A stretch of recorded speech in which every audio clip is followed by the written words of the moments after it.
Bees are freaking attacking me and shit. I just had to run. From a bee. I'm terrified of bees. Whenever I see bees, I run. Actually, any type of scary bug, I run. If there's a spider in the room, I run. Anything of that nature, gone. Out. Deuces. Bye. Okay.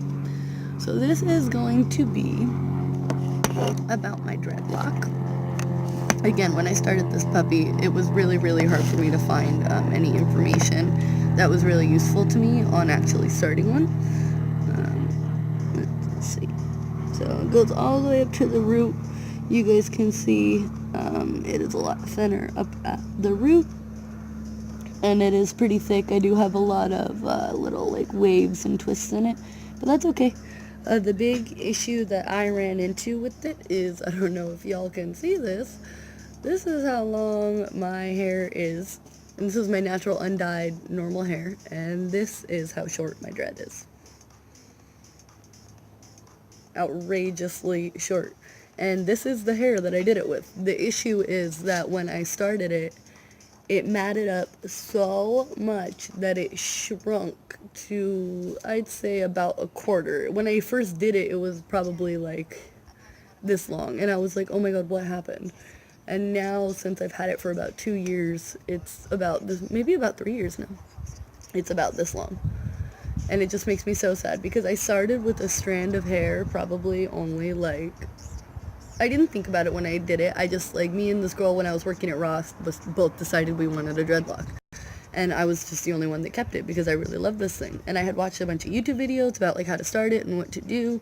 And the one that worked for me was just, I literally went like this and I was like, okay, I think I want this piece of hair. And it really wasn't that thick. It was only about this thick.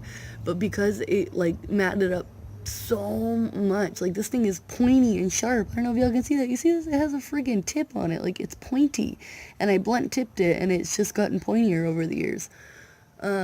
I do touch it up with a knit or a crochet hook, and like you stick in your crochet hook and just at the top for maintenance because that's what grows out and isn't matted. I have to like knot that up. But when I started it, I literally just took a chunk and I backcombed it and backcombed it and backcombed it, and I would go like this. And then I also saw that when you go like this and you put it in between a finger, and then you take this one and you do the same, and you only move this hand. This hand stays put, and you go like this. Oh my god, no. No bees, no bees, no bees. And so you go like this. And you only twist your one hand and you move down. And you do that throughout the dread. And so that's what I did, really. I just would backcomb. And then do that method. Instead of the typical, like, where people will just go like this. But I mean, if that's what works for you, then hey, whatever works. And also when it started, like, when it was still pretty new, just to get it, like, pretty solid, I would wrap it in thread and in ribbon, or I would like, I didn't braid it. I just started with it wrapped in thread, and then I would do the twist and rip if like anything on the bottom came undone. And for a while I didn't have it blunt tipped, I just left it, so it had like a little curl at the bottom. Like my natural hair is curly, right now I have it curled, but my natural hair has like a little wave in it. And so when I started it, nobody told me. I expected that after like the first month or two, it would look like this. Like that it would look like an established, finished dread. Nobody talks about how hideous and ugly they are when you first start a dreadlock. Like I am talking, they are hideous. Like they look so ugly. There's like a bunch of like stray hairs. You guys can't really see it on this one because they're also pretty tucked in and like pretty tight because I've worked on this one for so long. But when you first start, all around it, there's like 2 or 3 inches of just fuzz, like just fuzz that hasn't matted into it yet because it's so fresh and new. It's literally just like a little bit of, it was also hard to keep it separated at first from my other hair because it wanted to suck in my other hair. So for about 3 months, I'd say when I first started it, I would keep a small little plastic rubber band up at the base just to keep it separated from the rest of my hair. But now that it's a little more established, it doesn't try to suck as much hair in anymore. I just have to check on it like every 2 or 3 months just to make sure and kind of pull a few that are out that try and get stuck in there. But now I put it up with my hair and do everything. When I first started it, when I would wear a bun or a ponytail, I would have to leave it out and just leave like this little chunk of nasty looking hair out. But when I first started it, it was so ugly. It just looked so not like a dread. It literally just looked like I had a messy piece of hair that I didn't brush. And it just took so long because I didn't do the rest of my hair. I really wanted to do another dread, but my hair is so thin. I was so incredibly sad that when I made this dreadlock, that all the remaining hair, when I make a ponytail, is so thin. Like, I don't know if y'all can see this. Like, that is it. That's all. And, like, at the very, very base, because my hair is so long, that's it. That's all I have. And like I didn't realize that it was such a big chunk of my hair, and also that it's my longest natural hair. I'm glad I didn't do a piece that was bleached because I wouldn't be able to bleach it like this, at least thoroughly, but I mean, this is my natural, beautiful, untouched, undyed, super long, I don't straighten it, just pretty hair.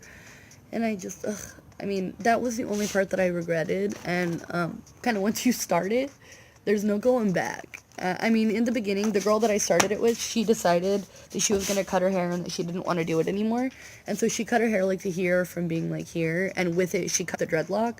So when she cut about 3/4 of it off, it just kind of unraveled the rest of the way. So she didn't have too much issue with it. But me, on the other hand, I didn't plan on brushing it out or anything like that. I mean, maybe one day. I've watched a lot of videos of people brushing out dreads that they've had for years. Like, some dreads you would think, like, oh, there's no way that's coming out. And they use, like, a fork and they just, like, piece through it with conditioner. And I mean, that method seems to work, so if I do ever want to brush it out, I'm just going to cut the tip and try and brush it that way.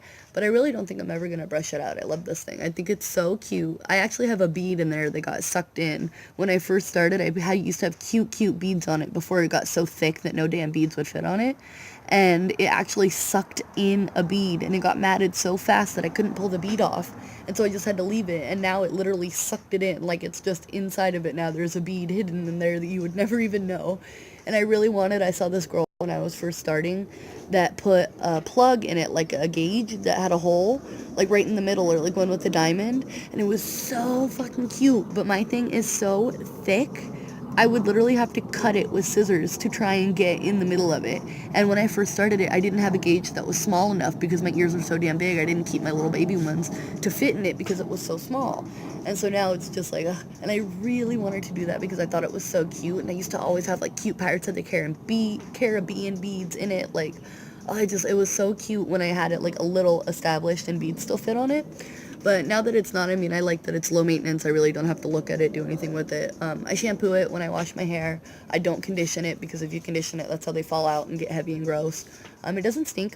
It doesn't smell like anything. I don't put product or oil or butter or wax or nothing. All I do is just let it do its thing.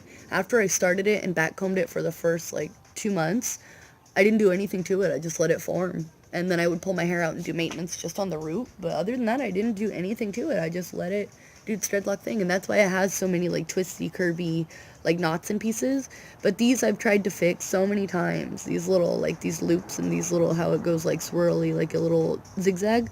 I've tried to fix that with my crochet needle where you stick it through up here and like you pull down this loop this way, and so it like sucks it into the dread to try and make it straight.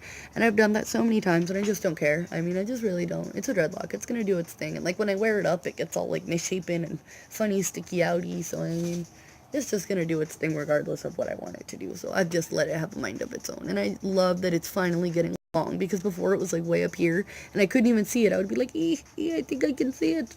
But now I can clearly see it. Like I can use this little mustache. I used to say because when it was short, all it would do was go to here, and I said it was my little Britney Spears microphone. But now look at this. Like, this is way too long to be a Britney Spears microphone. I guess it could be. Hello. Hello.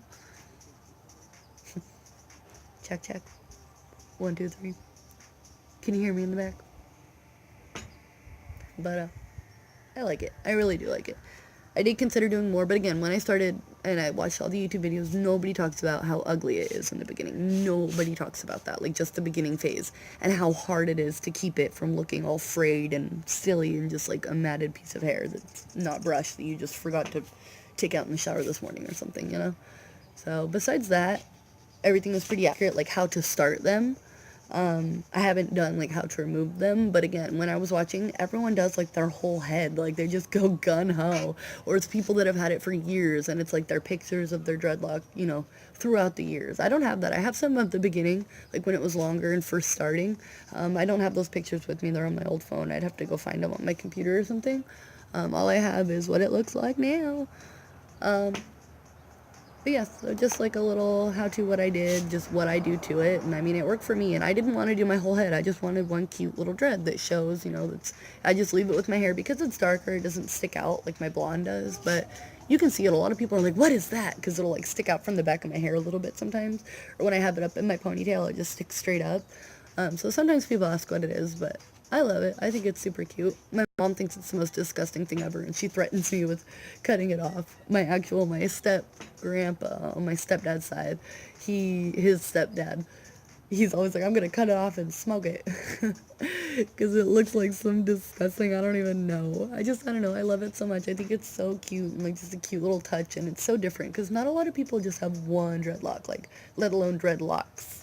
But I mean, I would not have the balls to do my whole head. And especially because my hair is so thin, I would probably literally have 4 dreadlocks, maybe 5, all throughout my head. It would just look like ODB or something, like with some crazy hair. I don't think it would look good on me at all. But I really, I contemplated it when I started this one because I loved it so much. But I'm so glad I didn't because they are sometimes a pain in the ass just because you got to keep up with it, and you got to, once you have it, you have it. There's nothing you can do about it. However it is, it is. So that's the only, downfall, I would say. But I love it. I do love little things that just kind of make me a little different. So I think it's really cute. I contemplated also doing one on the other side of my head. Like over here. I don't know. I don't have the balls to. I'm just going to stick with my one and just hope and pray that it gets longer. I saw a lot of people do dreadlock extensions, and that's so faking. Everyone's always like, oh, is your hair fake?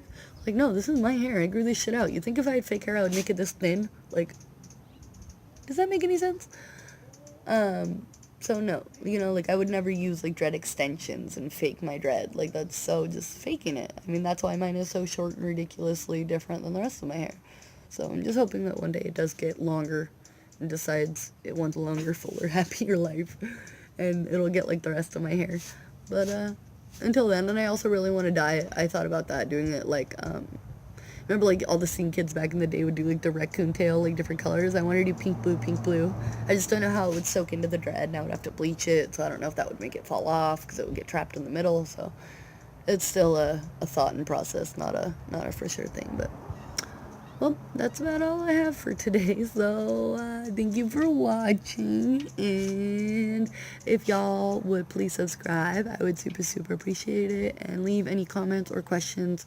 I love doing Q&As, so if anyone has any interesting Q&As or anything to say, just please leave it in the comments, or just give me a thumbs up if you like anything about this, or anything about dreadlocks, or if you guys have any questions about them.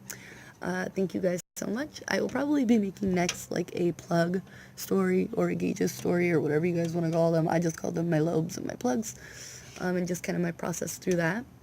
I know there's a lot of that out there, so I don't know. I like to make something that's just a little different, but we'll see. So thank you guys for watching, and bye YouTube.